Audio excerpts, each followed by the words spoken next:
Hello, can you hear? Okay. Hi, thank you for the invitation. I'm sorry I'm not Autumn Kent. I'm going to talk about joint work with Jacques Audibert, Gayson Lee, and Ludovic Marquis. And I'll start with maybe an application of our main result.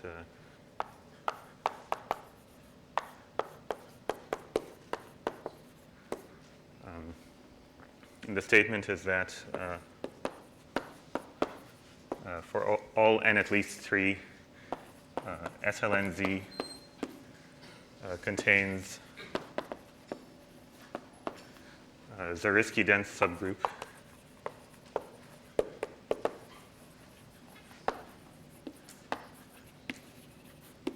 isomorphic to the fundamental group of a closed hyperbolic surface.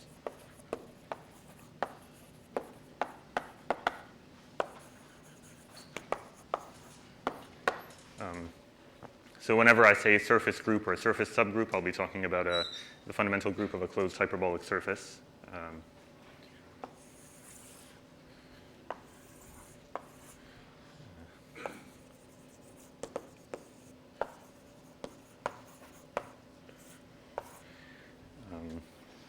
Okay, so a few remarks. Remark 0 is that, of course, SL2Z is virtually free, so it will not contain any surface subgroups.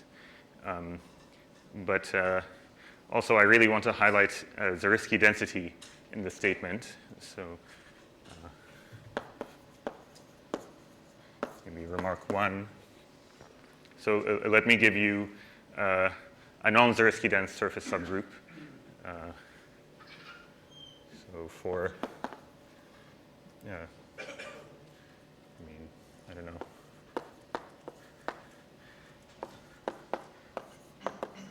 Let Fn be the rational quadratic form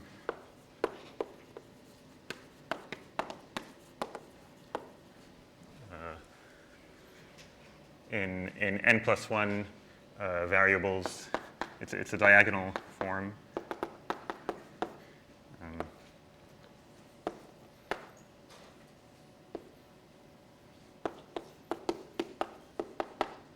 So here's the form. And it turns out that for n at most 3, Fn is anisotropic over the rationals. In fact, it's even anisotropic over the two adics. Enhanced by the theorem of Borel and Harishchandra. The group of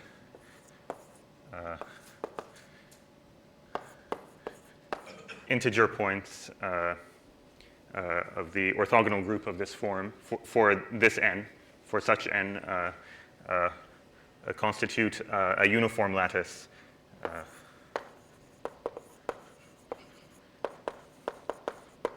in the real points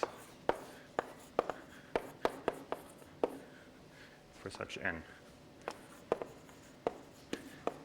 So in particular, when n is equal to 2, notice when n is equal to 2 here, in general, we have, this is a form of signature n1.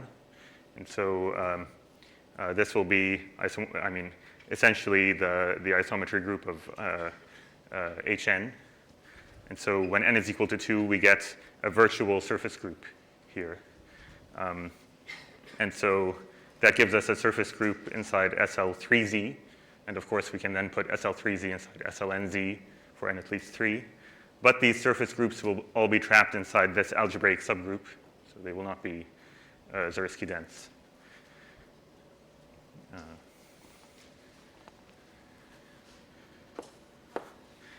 However, Katz and Winberg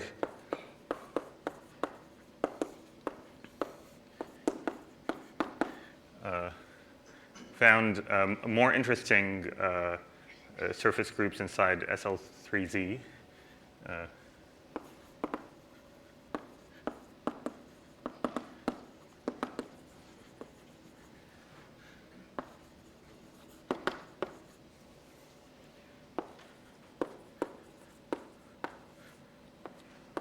Via triangle groups. So they were deformations of hyperbolic triangle groups that are Zariski dense, but remain, have integer entries. So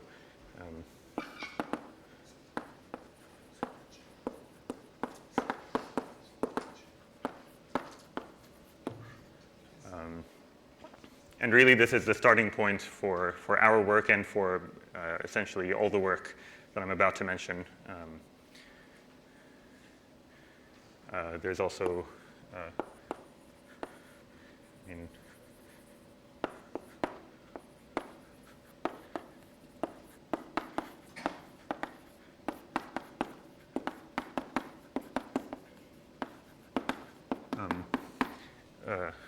more recent work of Longreed and Thistlewaite where they find an infinite family of deformations that remain integral. And then even more recently, Long and Thistlewaite. So I think this paper appeared in 2020, but it was published last year. I found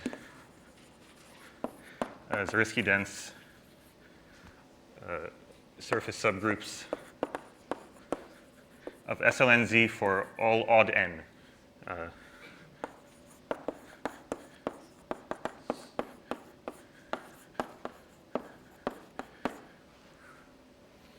This was also announced by Berger, Labourie, and Wienhard.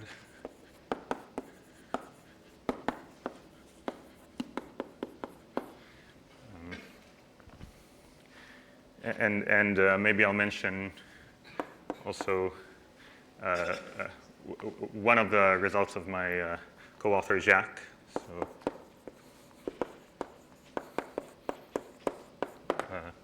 he found Zariski dense surface subgroups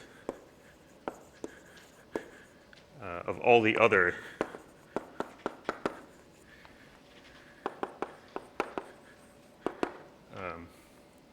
non-uniform, so non-co-compact lattices in SLPR, where P is an odd prime.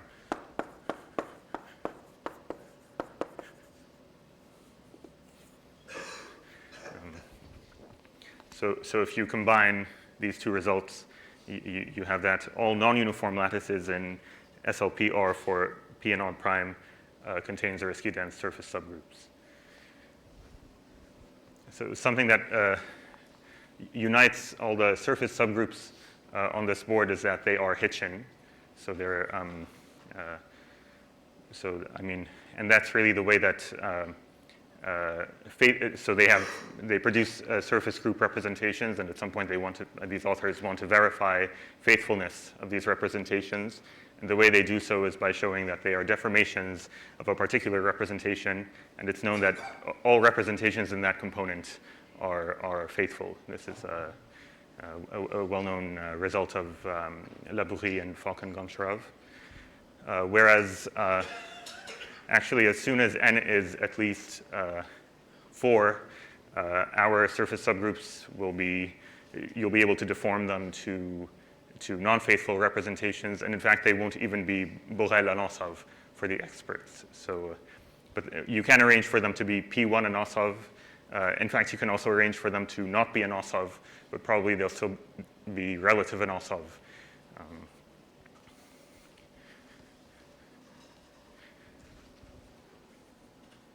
Any questions so far?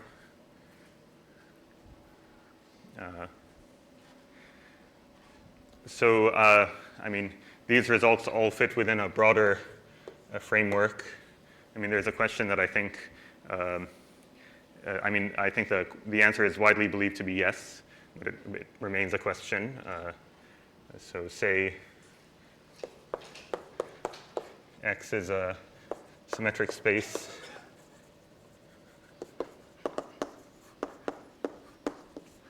of non-compact type.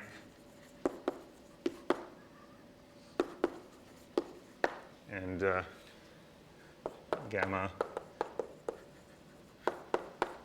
is an irreducible lattice.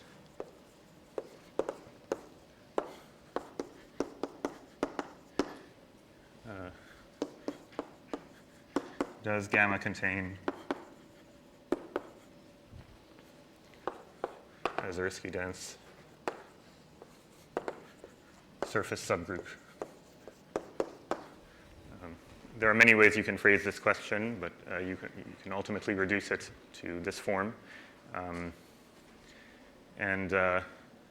Yeah, so I think it's expected that most lattices contain surface subgroups. By the way, this question is even interesting and I believe remains open even if you remove this this assumption. I mean, certainly it's open if our result is new. I hope. But let me mention some, so there's work of many authors towards that you can consider positive evidence towards, or evidence towards a positive answer to this question. Let me try to do it roughly in chronological order.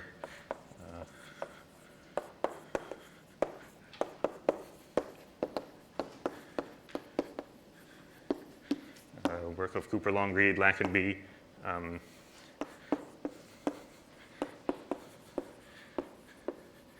So I should say that, some of these authors don't really talk about Zariski density, but it happens that, this industry of constructing surface subgroups, particularly the industry initiated by Kahn and Markovich, generically gives you Zariski dense surface subgroups.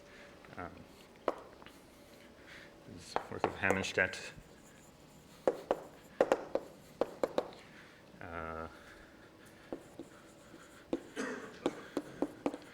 Cooper, Futer.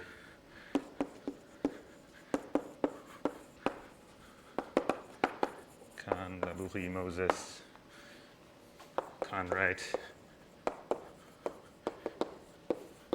Audibert.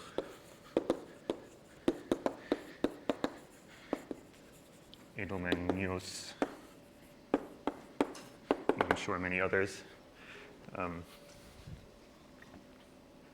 Okay, so the idea is that, by classical results of Borel and Tietz, every such gamma contains, for instance, a Zariski dense free subgroup. And so it's natural to hunt for more complicated hyperbolic groups. So surface groups are hyperbolic groups of cohomological dimension 2. So, yeah.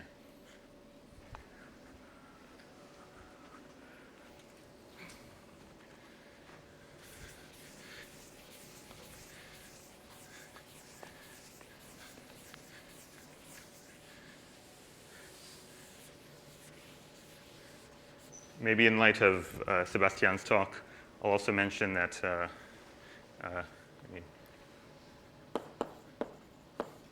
essentially the same proof can also yield surface groups of the following form. So,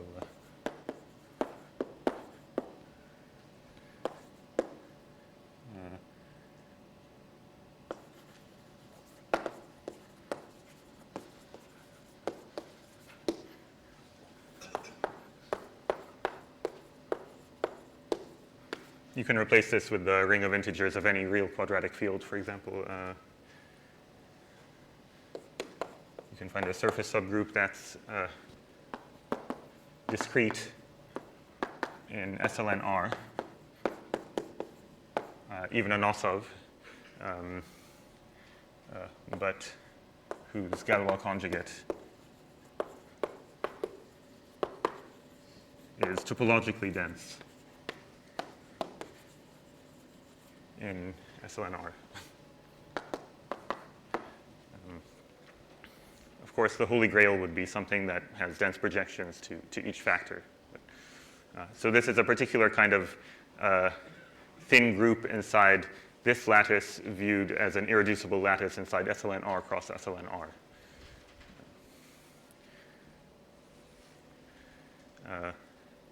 Okay, so let me state an analogous result for hyperbolic 3 manifolds. So, okay, maybe I should stop. So, okay.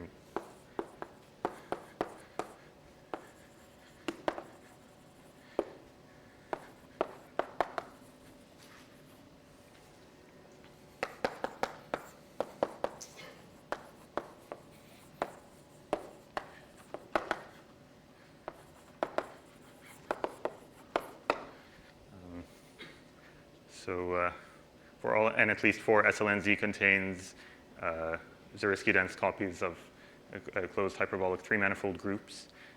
In fact, you can find a single closed hyperbolic 3 manifold that virtually embeds Zariski densely in SLnZ for all n at least 4. And then I should also make some remarks.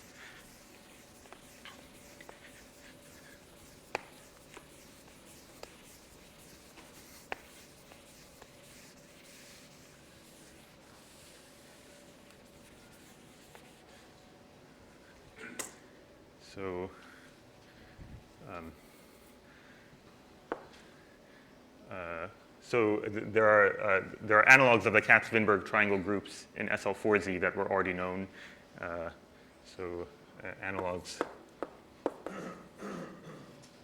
of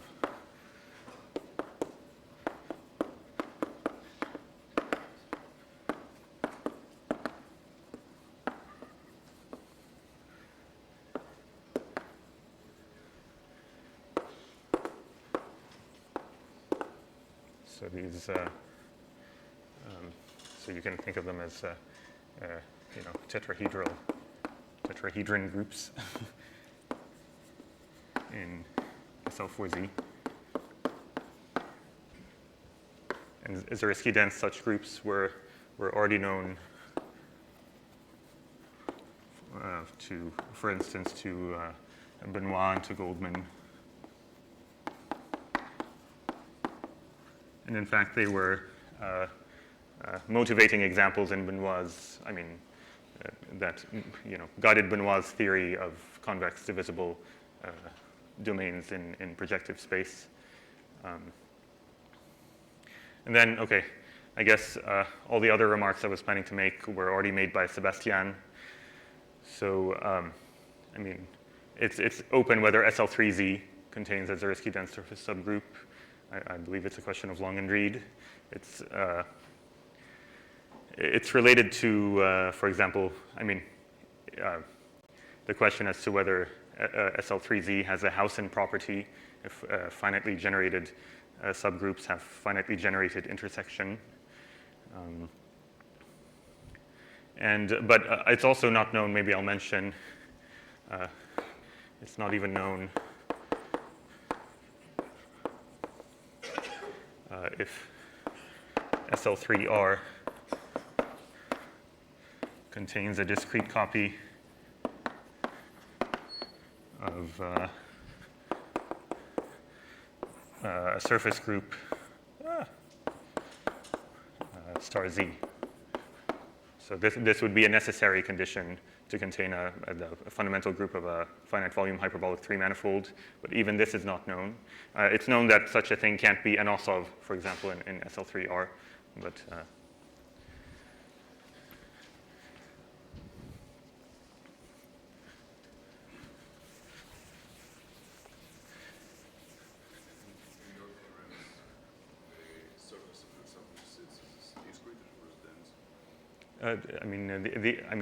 okay, in this theorem, they're in SLnZ. Oh, okay. Yeah. Yeah. There they could be made dense. Yeah. Yes. Yeah. Yes. For I've been told that's why I've been harassing people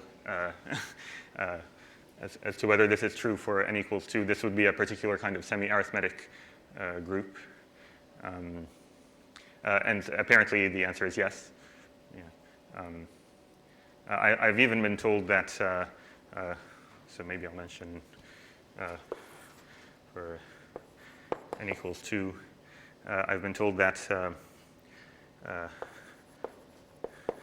Marché, Marais, and Wolf have examples. So given any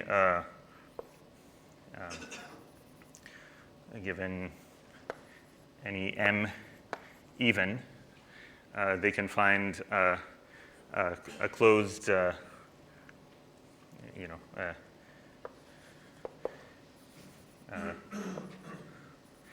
discrete surface group in PSL2 of the ring of integers of some real quadratic field whose Galois conjugate. So okay, m even within between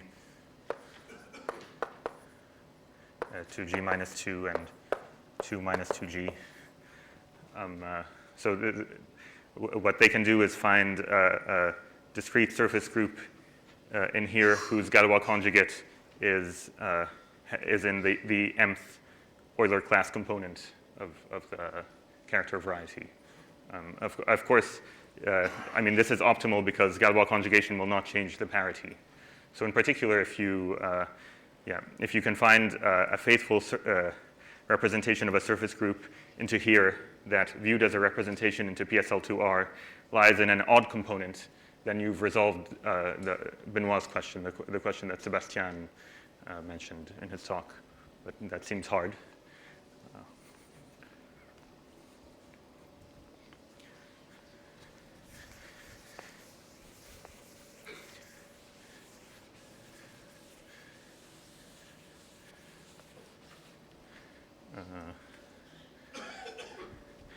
Okay, so maybe I'll mention one more application of the main result that I haven't stated yet.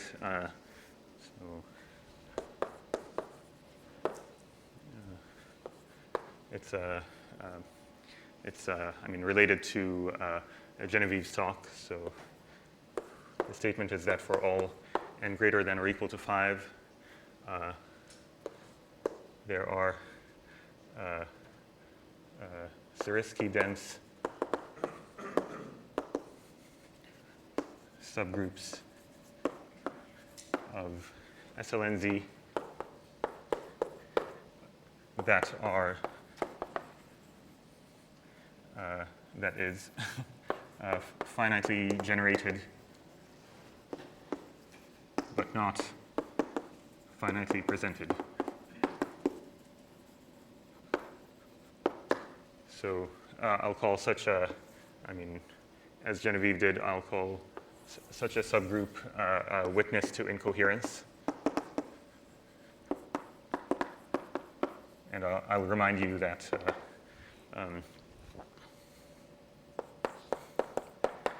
a group is coherent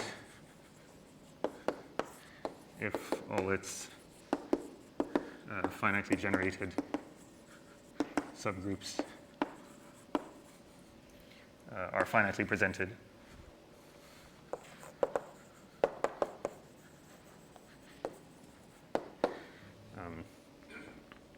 And I wanted to say we can find one-ended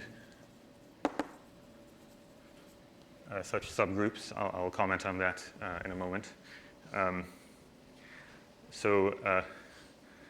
This resolves a question of Stover, at least for all but one dimension.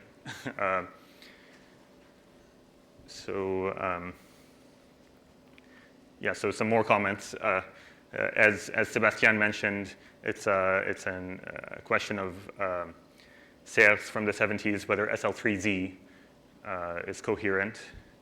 And I mean the situation, so such a subgroup would necessarily be of infinite index and Zariski dense in SL3Z. And in fact, there are no known subgroups of SL3Z that are finitely generated Zariski dense and of infinite index that are not virtually isomorphic to Fuchsian groups. So, and SL2Z is a Fuchsian group and is thus coherent. In fact, Fuchsian groups are very coherent in the sense that finitely generated subgroups are geometrically finite, so, which is not true for Kleinian groups.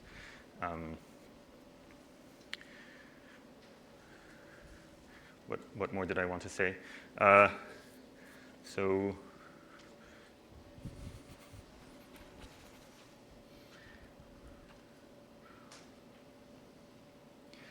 yeah, so maybe I'll comment on why I insisted on including this this condition. So if you don't include this condition, then there are some less painful examples you can construct. Not that these are very painful, but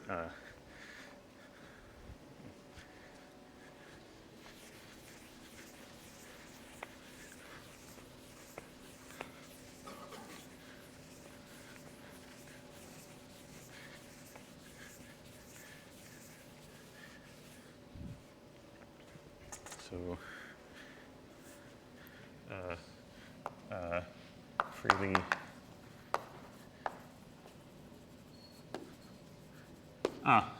okay, so there was a comment that I wanted to make. So first of all, you should be aware that SL4Z is not coherent, and hence SLnZ is not coherent for all n at least 4. But the standard examples, so remark SL4Z.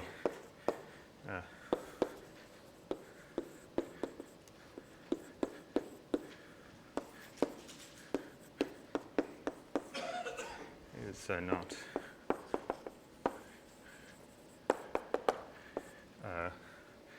because it contains an F2 cross F2.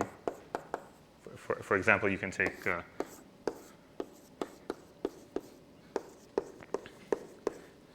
an F2 cross F2 lying in this block diagonal subgroup. So it turns out that F2 cross F2 is not coherent. So I mean, this is a two-dimensional. I mean, it's a low-dimensional group with a non-zero Euler characteristic, and so in fact, the kernel of any map onto Z will be infinitely presented. But what's kind of miraculous is that there are maps onto Z with finitely generated kernel. So this group is incoherent. But notice, I mean, this group is not even irreducible, let alone Zariski dense, right? And in fact, you will, I mean, this group, let alone any of its subgroups, will never be Zariski dense in a simple group. Right? So that's what motivated Stover's question.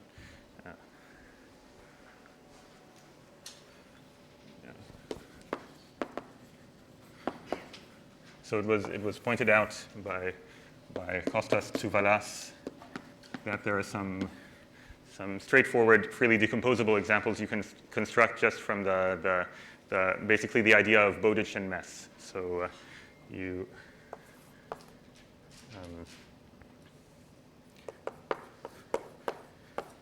SL5Z, for example, contains SO F4Z, our favorite form. And now this thing contains an infinite index convex co-compact subgroup that looks like this.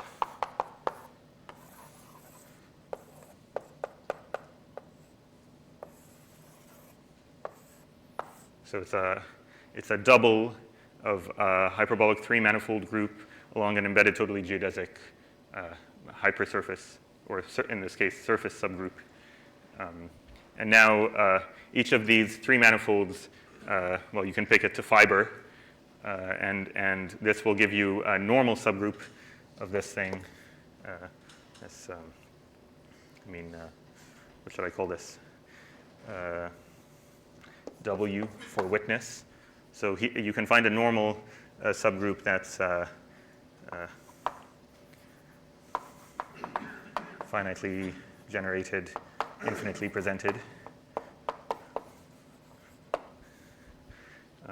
But now, because this group is of infinite index and is convex cocompact in here, its limit set is kind of small.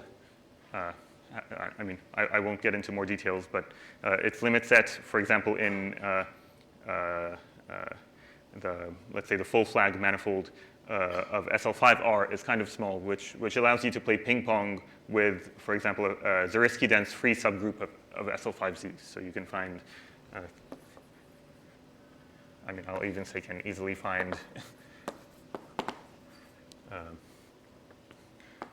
a free Zariski dense subgroup F of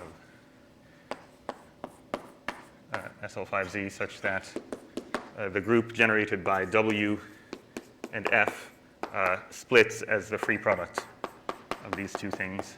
And now this, since this thing is already Zariski dense, it will also be Zariski dense, so this will be a Zariski dense witness to incoherence of SL5Z. And you can do the same for all n at least 5. On the other hand, for, I don't know any Zariski dense examples, one-ended or otherwise, of finitely generated, infinitely presented subgroups of SL4Z. So if you have ideas, let me know.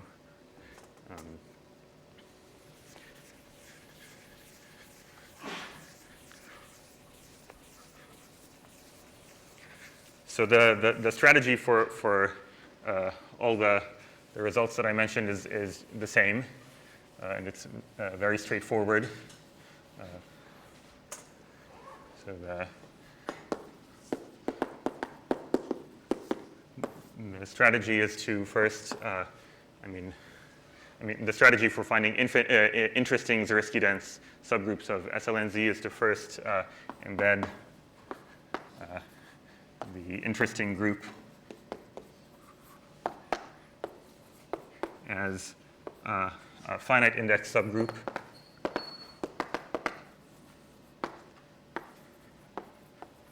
or a normal subgroup of a finite index subgroup of a linear reflection group. In particular, and abstractly a Coxeter group in the sense of Winberg. And then show that linear reflection groups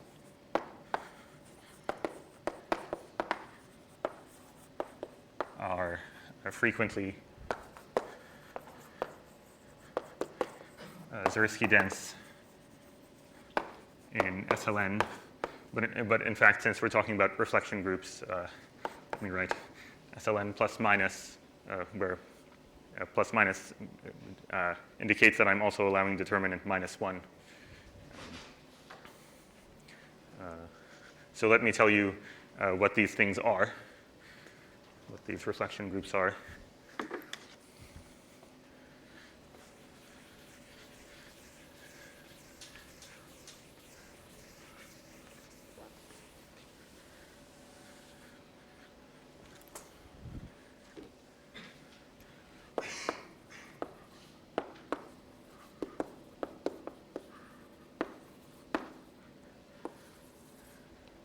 So say V is a finite dimensional real vector space. Let me define a reflection. So a linear involution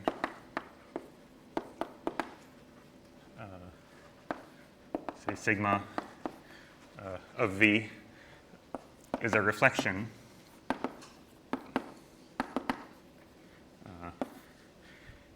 if -1 is an eigenvalue of sigma. My handwriting is degenerating. Of sigma. So far, I've only said that sigma is non-trivial, but we want it to be a simple eigenvalue. So with corresponding eigenspace of dimension 1. So if you want to think about reflections geometrically, for instance, in the projective space, reflection is nothing but a choice of projective hyperplane in the projective space and a point in the projective space not on that hyperplane. So this determines a reflection. And this allows you to draw pictures and reason geometrically about these reflections and these reflection groups. Any such sigma can be written as a map of the following form.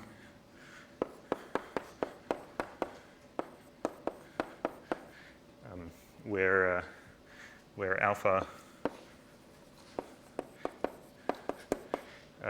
is an element of the dual of V, and V is a vector in V such that alpha evaluates to 2 on V. Right. This sigma will fix the kernel of alpha, and it will invert the sign of V. In the projective space, it will just fix V. And now,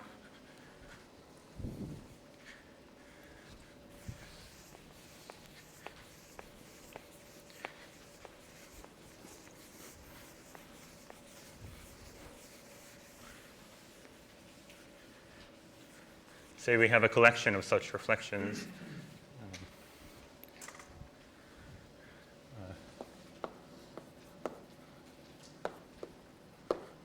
So finite list. Here, let's say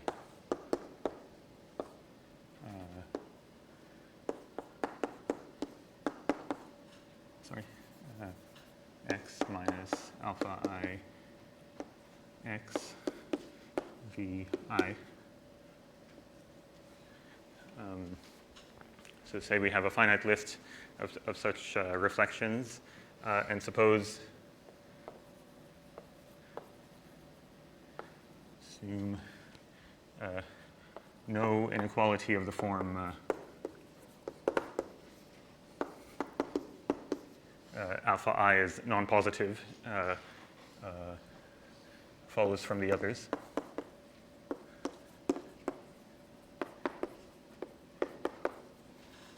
By the way, this definition is due to Winberg.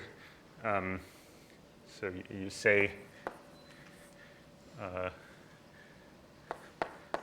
that the group generated by these sigma I in GLV is a linear reflection group.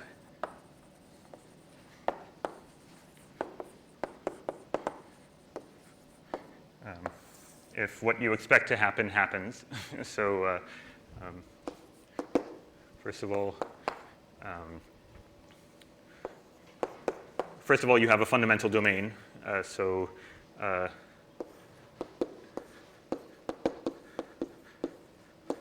interior of this cone, which I'll call C,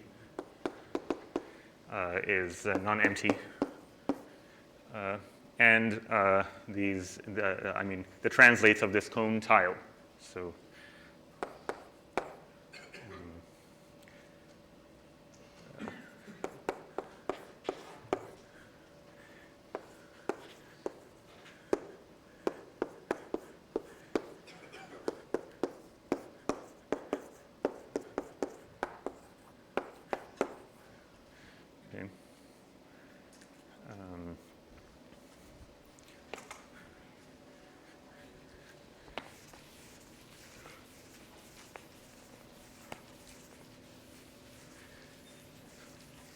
So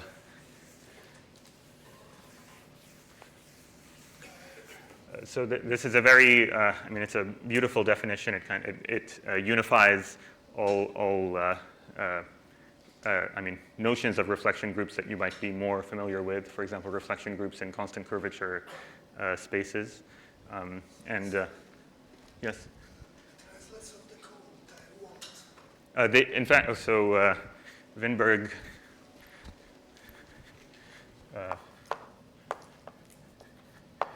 showed that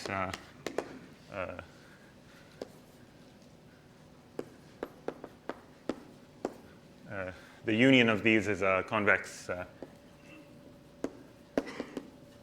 cone in V. So that's what they tile. Is it properly convex? Sorry? Is it properly convex? It will be properly convex in all the contexts in which we're working. So when the reflection group is large and irreducible, for instance. Yeah, so this, I mean, when you projectivize, you'll get some nice, I mean, properly convex domain. And gamma is isomorphic to the expected abstract Coxeter group. So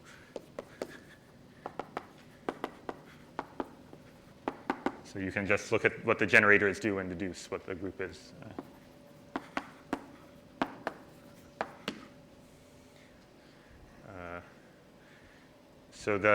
So our main result, so the main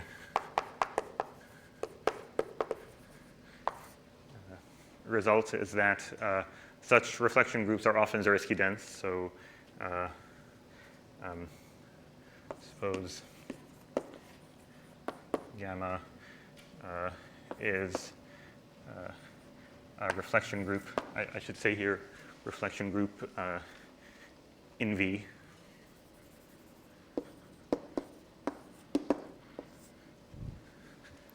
Say gamma is a linear reflection group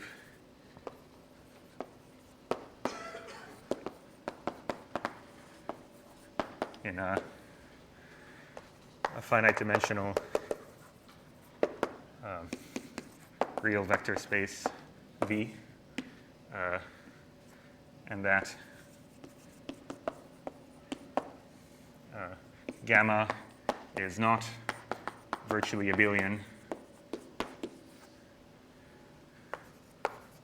So, and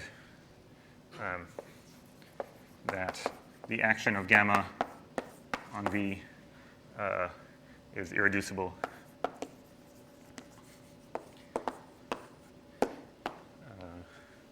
Then the statement is that gamma is Zariski dense in SL plus minus V as soon as it doesn't preserve symmetric bilinear form on V. So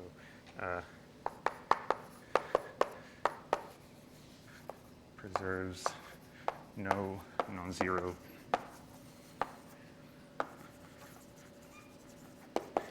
symmetric bilinear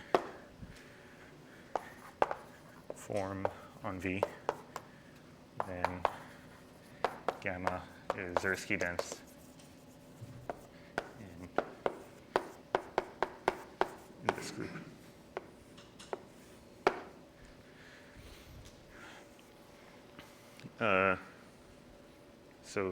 Some comments. If gamma does preserve a non-zero symmetric bilinear form on V, then gamma will be Zariski dense in the orthogonal group of that form. This was, I mean, this has been known for longer than 20 years. It's a result of Benoit and de la Harpe. But we actually reprove that result. So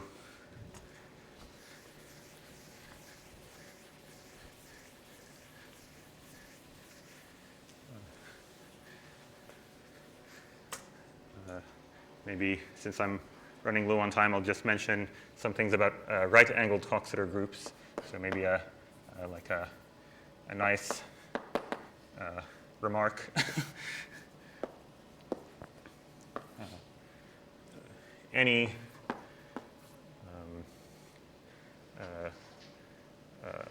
what should I say? right-angled Coxeter group of rank n, whose Coxeter diagram is connected, so the Coxeter group is irreducible, but is not a tree.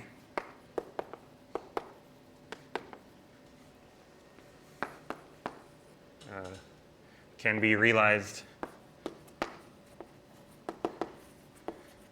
as such gamma. So, I mean, the key point is that these conditions are actually easy to check. So it can be realized as such a gamma with integer entries.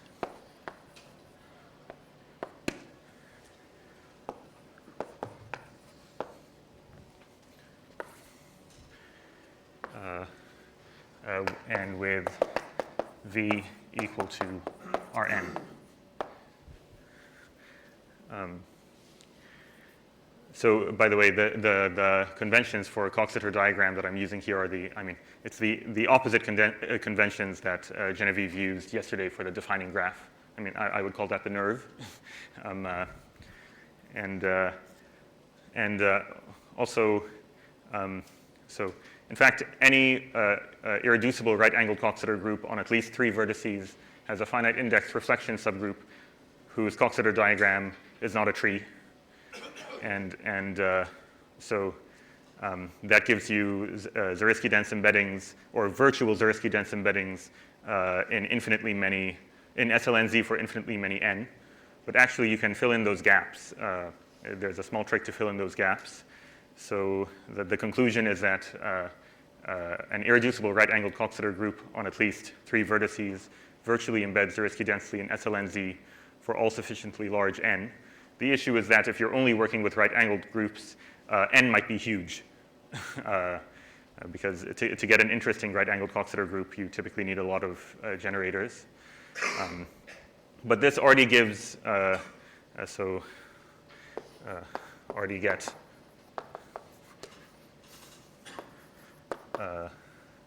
for example, Zariski-dense surface subgroups of SLnZ for all n at least 5 via the right-angled n-gon groups. But maybe I'll end with a 3-manifold. It won't be compact, but it will be a finite volume.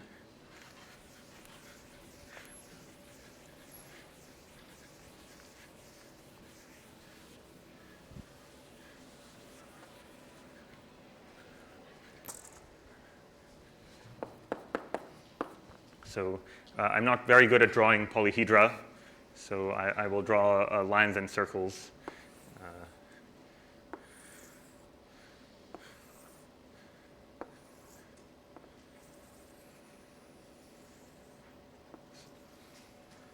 So all angles in this picture should be right angles. So what I've drawn, so you should imagine that the board is the boundary of hyperbolic 3 space minus a point.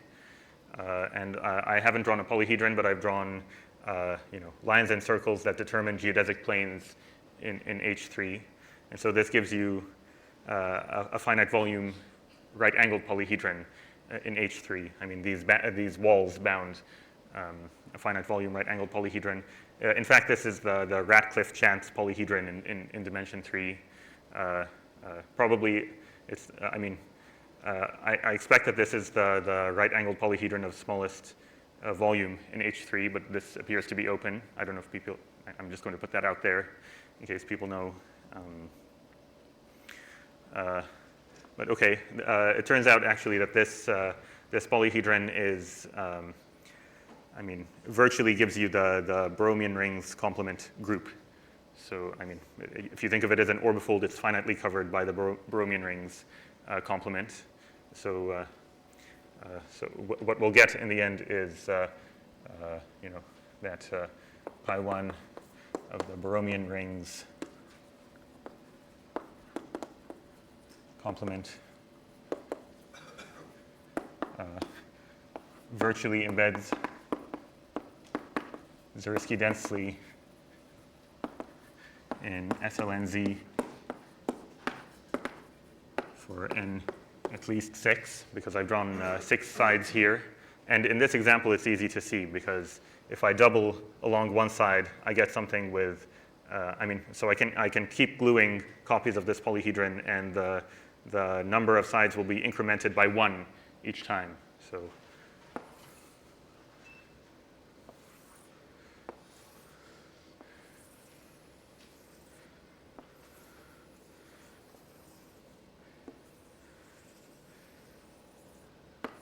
now I have 7 walls, and I can keep going.